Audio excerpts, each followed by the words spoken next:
6:34 de la mañana, nosotros continuamos con más de Primera Página y a esta hora nos corresponde darle la bienvenida a nuestro primer invitado. Él es Alfonso Marquina, diputado a la Asamblea Nacional. Muchísimas gracias por acompañarnos. Gracias por la invitación y buenos días para todos los televidentes. Diputado, muchos temas que discutir en materia política y sobre todo de la situación que actualmente están viviendo los venezolanos.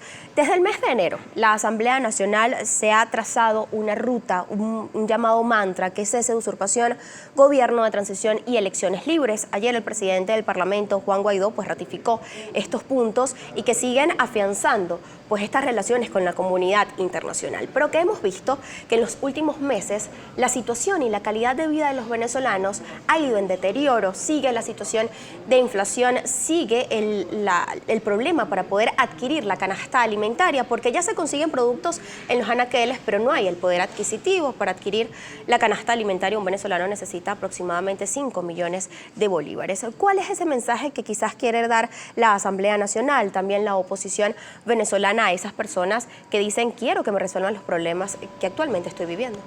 Sí, mira, efectivamente no es un mantra, es una ruta política que nos hemos fijado para el restablecimiento pleno del Estado de Derecho y para darle a los venezolanos un gobierno de transición que permita empezar a trabajar y construir las bases para superar esta terrible crisis humanitaria. Lamentablemente los usurpadores se aferran por la vía de los hechos, por la vía de la fuerza, a mantenerse en esa posición, impidiendo que la Asamblea Nacional termine de materializar de una vez por todas ese cese de la usurpación y, por supuesto, instalar a Juan Guaidó como presidente encargado de la República. Ahora, el deterioro económico y social del país no arrancó en enero, esto es que hay que estar muy claro, y se sigue deteriorando mientras se mantenga un gobierno incapaz y corrupto como el de Nicolás Maduro. Aquí hoy tenemos más inflación porque tenemos un gobierno que destruyó a la industria petrolera, un país que producía más de 3.300.000 barriles, hoy está por debajo de 700.000, y todos sabemos que es la renta petrolera la que producía la inmensa cantidad de divisas que permitían la importación de bienes y servicios. Pero además ese mismo gobierno, este y el anterior, el difunto Hugo Chávez Frías, acabaron con todo el aparato productivo nacional y, por supuesto, fueron sustituyendo progresivamente la producción nacional por las importaciones de bienes y servicios. ¿Y eso con qué intención? Por un lado, por mantener el control absoluto del país, un control social, en virtud de que el único que puede importar bienes y servicios en Venezuela es prácticamente el Ejecutivo Nacional.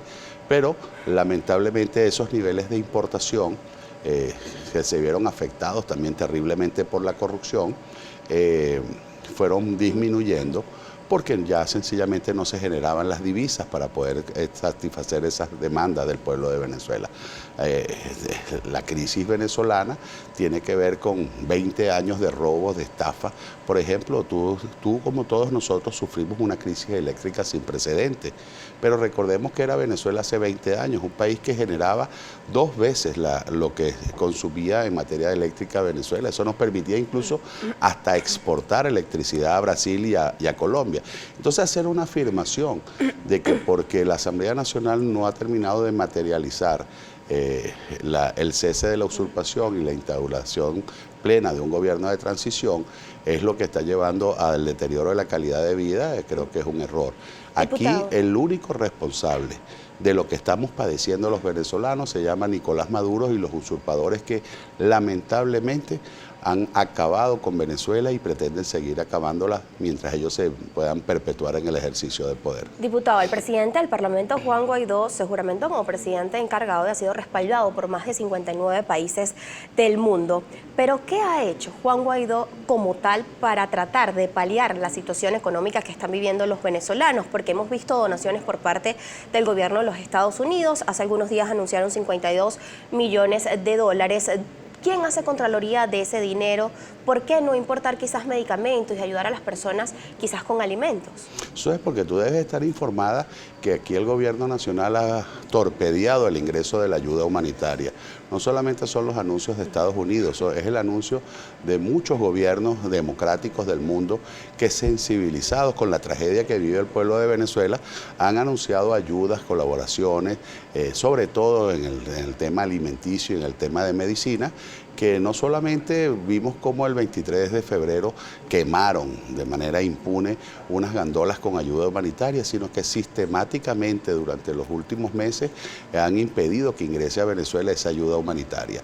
Así que muchas de esas ayudas están todavía en los puertos, en los almacenes de estos países, otras están incluso en almacenes en Cúcuta. Muchos venezolanos hoy día tienen que salir, atravesar la frontera, ir a la hermana República de Colombia o a otras partes para recibir una atención médica que en Venezuela se le niega.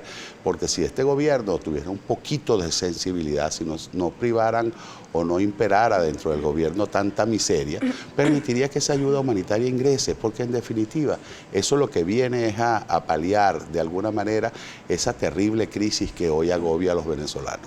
Tomando en consideración pues, el antecedente de la frontera, la situación con estos militantes de Voluntad Popular en cuanto a los militares que decidieron cruzar la frontera en febrero de este año, ¿tiene planteado la Asamblea Nacional, por así decirlo, realizar un tipo de contraloría en cuanto a estos 52 millones de dólares? ¿En qué va a ser destinado este dinero? Sí, bueno, cuando esos dineros ingresen al país y se tenga a disposición, por supuesto.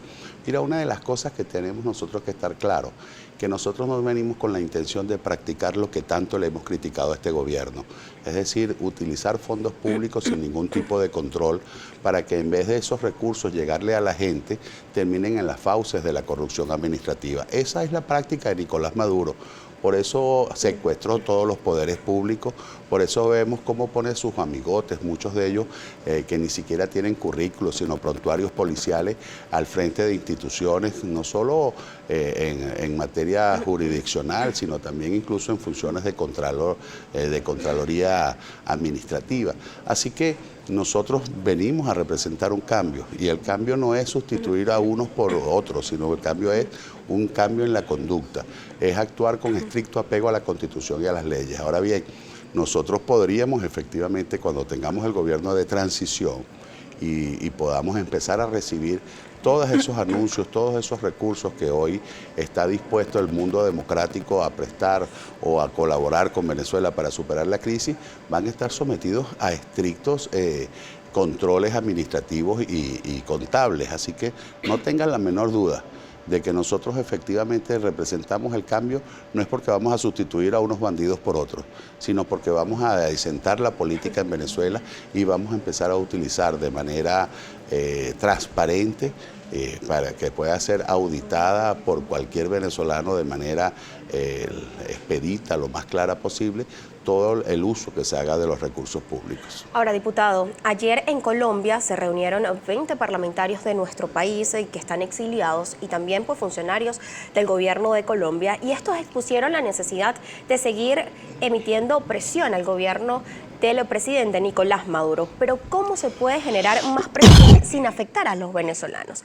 Porque si bien es cierto, gran parte de las sanciones es a funcionarios, es a individualidades o parte del Ejecutivo Nacional, la última fue hacia PDVSA, y eso de alguna u otra forma, según expertos, ha afectado de manera directa la calidad de vida de los venezolanos.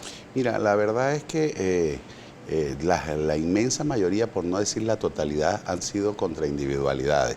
Cuando uno habla de más presiones, entonces ve casos como lo ocurrido con 2 magistrados usurpadores en Perú, ve como las resoluciones de Estados Unidos contra los violadores de derechos humanos, contra corruptos que hoy son responsables de la gravísima crisis humanitaria que vivimos, e incluso se están ampliando a su círculo familiar más cercano.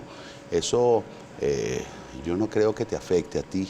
Pero yo la sanción a PDVSA no afecta de manera directa a los venezolanos. Mira, PDVSA no está vendiendo más petróleo porque no lo produce, y quienes realmente sancionaron a PDVSA fue Rafael Ramírez y 20 años de corrupción administrativa, que utilizaron la empresa como una caja chica. Lo que hoy acabó a PDVSA no son las medidas económicas o las medidas a sanciones económicas del mundo, es que durante 20 años destruyeron la empresa más eficiente, la tercera más eficiente del mundo. Estamos hablando de una empresa que hoy debería estar produciendo más de 9 millones de barriles, que hace 20 años producía 3.300.000 barriles, y hoy está produciendo 700.000. Entonces no vendemos 3 millones, no porque haya sanciones. No los vendemos porque no los producimos, y no los producimos porque Rafael Ramírez y la banda de corruptos que han gobernado este país en los últimos años acabaron con nuestra industria. Entonces, digamos las cosas como son. Lamentablemente, Venezuela está en esta crisis porque esta tragedia, esta desgracia que llegó al país y que se pretende perpetuar en el ejercicio del poder, acabó con todas las instituciones venezolanas. Diputado, cuando son las 6:44 de la mañana nos corresponde realizar una nueva pausa comercial. Como siempre, los invitamos a ustedes a que comiencen a interactuar a través de nuestra cuenta en Twitter, Primera Página, con la etiqueta Primera Página. En la próxima parte estaremos leyendo sus preguntas y comentarios.